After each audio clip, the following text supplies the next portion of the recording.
ഒരു ചെറുപ്പക്കാരൻ കല്യാണം കഴിച്ചു. അവൻ്റെ ഭാര്യയുടെ വാക്ക് കേട്ട് നേരെ ഭാര്യ വീട്ടിലേക്ക്. ചില കുട്ടികൾക്ക് മിണ്ടിയാൽ മതി 10, 18, 25, 28 കൊല്ലൊക്കെ ഈ ഉമ്മാൻ്റെ ഉപ്പാൻ്റെ കൂടെ നടന്നിട്ട് പെണ്ണ് കെട്ടി 2-3 മാസമായിട്ട് കേൾക്കുമ്പോഴേക്കും നേരെ ഭാര്യ വീട് അല്ലെങ്കിൽ വാടക വീട്.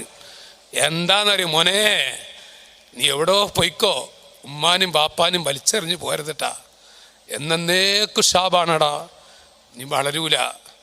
മാത്രം മക്കളെ കൊണ്ട് നീ അനുഭവിക്കും, മക്കളെ കൊണ്ട് നീ അനുഭവിക്കും.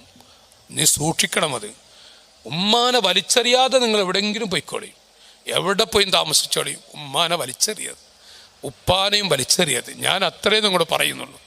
വലിച്ചെറിഞ്ഞു പോയാൽ ശരിക്ക് 10 ഇരട്ടി മക്കളെ കൊണ്ട് നമ്മൾ അനുഭവിച്ചിട്ട് നമ്മൾ മരിക്കേണ്ടി വരും. ഇത് കളിയൊന്നുമല്ല. ഇന്നല്ലാഹ ലയുഅജ്ജിലു, ദീൻ പഠിപ്പിക്കുന്ന ഒരാശയമുണ്ട്. ചിലതൊക്കെ ആഖിറത്തിലേക്ക് നീട്ടിവെക്കും.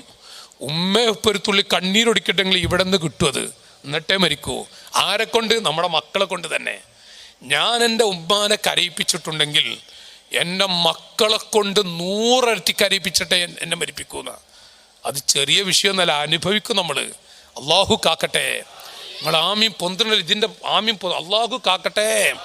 ഞാൻ പറയുന്നതേ, ഈ ചെക്കൻ നോക്കി നിങ്ങൾ കല്യാണം കഴിച്ചിട്ട്